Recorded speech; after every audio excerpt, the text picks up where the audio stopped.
It's the Real Estate Podcast, brought to you by ANZ Home Loans for financial well-beings. And welcome back to another Real Estate Podcast, your largest real estate podcast library in Australia, as we talk property from Darwin to Canberra and every city in between. You can stream us on multiple platforms, including iHeartRadio. You should know Spotify. You should also know Apple Podcast, as well as Amazon for our new listeners.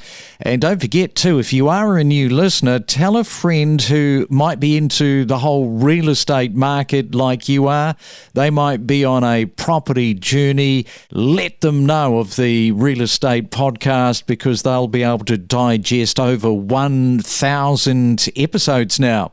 Well, the weekend, it is here, Saturday, March the 15th. Since interest rates began rising, we mentioned this the other day, smaller capitals like Perth, Brisbane and Adelaide have outpaced larger cities in price growth. Sydney saw declines, particularly in expensive suburbs, while Melbourne's market, we know that has remained soft, with prices still 4.7% below their March 2022 peak. However, rate cuts recently, I think it's fair to say, has sparked a little bit of a rebound, boosting buyer competition. And with the upcoming election, traditionally, rising home prices made voters feel wealthier. But that sentiment, it is shifting, as reported by PropTrack. If you are feeling a little bit wealthy at the moment as a result of any property portfolio, well, this morning we're going to be talking about how you can build a successful investment portfolio. Sometimes this can present itself in such a way that people can't really get their heads around how to do it. Now, people might know friends that have got property portfolios, but that doesn't necessarily make them feel any easier if they're just starting out. So we're going to take a little bit of a dive into portfolio building, and more importantly, how to optimize your returns. And once again, because it is a weekend, Anthony Landau is here. He is the mortgage broker at Equilibria Finance.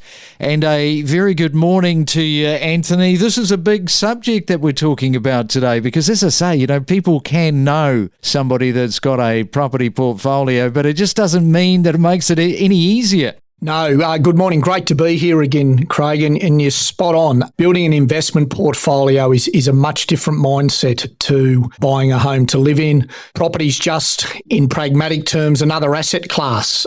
You've got shares, you've got other opportunities for investment. Property can be a fantastic investment if it's done properly.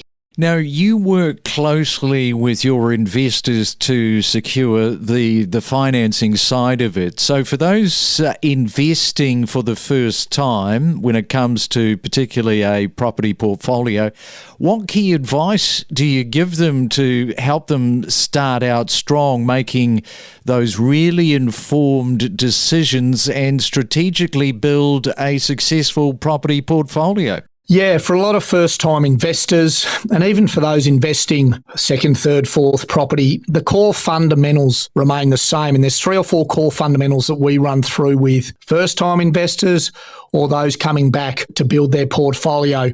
Firstly, understand your investment strategy. What's your strategy here? Do you want to buy one property? Do you want to use gearing to purchase get a portfolio of properties? Are you looking at living off the income? Are you looking at capital growth? Are you looking at being able to manage a negative gearing situation? So understand your strategy. Number 2, do your homework on good investment property. You're not living in an investment property. It's all about the yield and the capital growth. For example, does the region have, or the property have, strong capital growth potential? What's the history of that market? What's the region like? Its infrastructure, its economy? Is it growing? Are you relying on a certain type of tenant? For example, is it in a mining town, or is there good long-term tenancy? And what sort of rental income is expected? Thirdly, analyse your cash flow. Absolutely critical to understand what you can afford to firstly buy, but secondly, what it's going to cost you to hold the property. What I mean by that is you'll be getting a rental income and you've got costs to hold it, whether it's the interest, the maintenance, and the associated costs of managing an investment property. So understand that cash flow. Lastly, take the emotion out of it. Not every property makes a good investment property. You've got to do your research, do your homework, think about whether employing a professional like a buyer's agent will assist in identifying that right property. Whether it's in your local area or some other region within Australia, leave the emotion out of it. At the end of the day, it's an investment to help with your longer term wealth creation. Wow, there are so many great points, Anthony, that you have just made. If you didn't catch all those points he's talking about, just rewind and have a listen back to that, because that is some critical information. Now, we often hear about leverage in real estate, but what does that actually mean?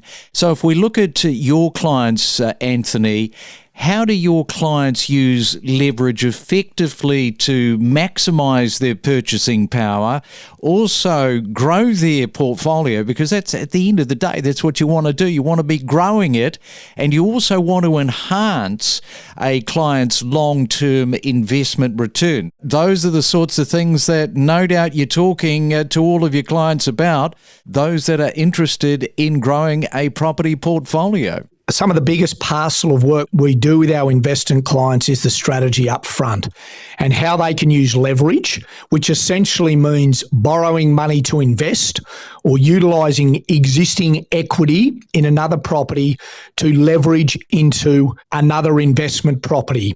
So it accelerates the process of wealth creation by allowing an investor to make a larger investment than they otherwise would be able to make. So essentially, you're using existing equity plus the new security to leverage or gear into another investment property. So it increases the size of our client's portfolio by allowing them to purchase additional investments for them and for their portfolio. One of the main things to bear in mind when you're using leverage or gearing is it's got to be a long-term strategy. It's a 7 to 10 year type framework where you might be maximising your borrowings. You need to understand your cash flow. But as you pay those loans down, as you get the capital growth, you really start seeing that benefit longer term of leverage when you're able to do that. We are talking to Anthony Landau this morning, having a look at how do you start a property portfolio. And we've got more after this. Every morning from 6 a.m, we bring you the latest real estate news with diverse perspectives from leading industry experts. We deliver the most property podcasts across Australia every week. From a depreciation point of view, these houses, they're older, they're quite fully depreciated. And we're finding some investors have started to realise that there's actually more modern stock in neighbouring or more appealing suburbs that might only be 10 or 15 years old. You touched on the investors starting to sell off, arguably selling off en masse. Could that actually create oversupply and potential price corrections? What do you think? It could, but we're not seeing that happening. Essentially, if the investors are going to sell off, they need something else to be able to buy and something that's more attractive, and especially from a yield point of view. So we're not seeing mass transactions happening yet or mass listings coming to market in these areas yet. And if they do, I think that would lead to a bit of a correction. Explore new property destinations where you could live with exclusive interviews covering real estate news and market insights. And it is a Real Estate Saturday. Yes, the weekend is here. If you're going out and having a look at property today, good luck with that. Maybe you're going out and having a look at a property to add to your existing property portfolio. Perhaps it's the second property that you are adding into the mix. We're talking to Anthony Landau with regard to property portfolios. Anthony, many investors assume that buying a property is a little bit of a set and forget process, but a great property manager can be a game changer.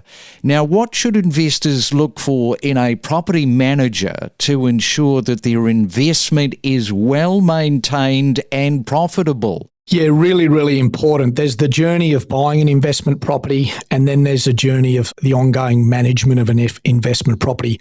We just talked about leverage and gearing. We see a lot of home buyers who might own one home, use their existing home to borrow against and get back into the market with an investment property, sit the investment property there. But a great property manager can maximise the returns. The way they do that is they understand the local region. They understand what the market rent should be. They negotiate those rents with the tenant, so you're maximising the rent that can be produced from that property. They're managing the ongoing maintenance and potential renovations or capital works, but also ensuring you're not overcapitalising with what you're putting into that investment property. One of the critical ones as well is they're managing the tenant quality and lease terms. Having good quality long-term tenants in good strong leases will also ensure you get that ongoing income stream. You haven't got long terms of vacancy. You're maximising the rent and the quality of the tenant. And an area that's often not looked at is compliance with local laws and regulations. We've recently had some changes in New South Wales legislation.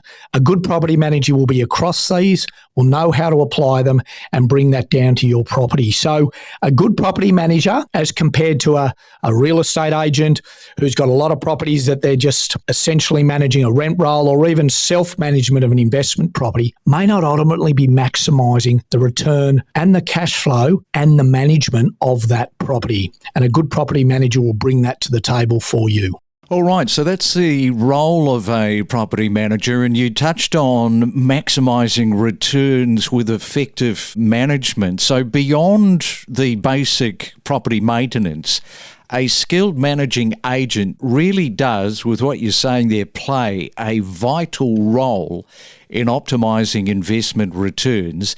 How do you help your clients not just protect their assets, but actively increase rental yields and that long-term capital growth? It's almost a little bit of a combination of everything we've talked about right today, which is finding that right investment property in an area that makes sense in terms of capital growth and rental yields, potentially using gearing or leverage to maximise your portfolio opportunities, and managing the property. A good property manager is going to understand what the current market rent is.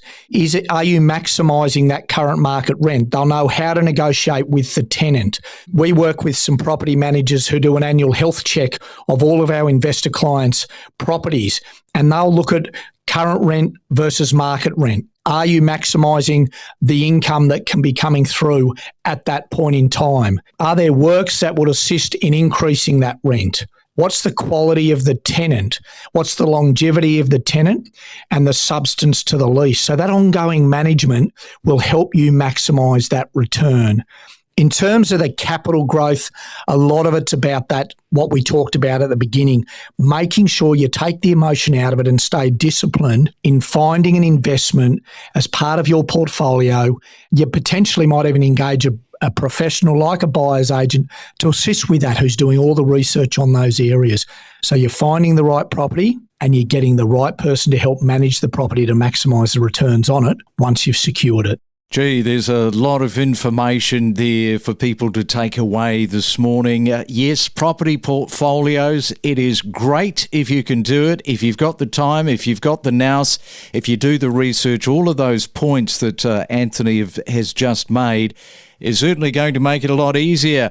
All right, Anthony, I'll let you get on with your weekend. It is a Saturday, so the surfboard might be calling you.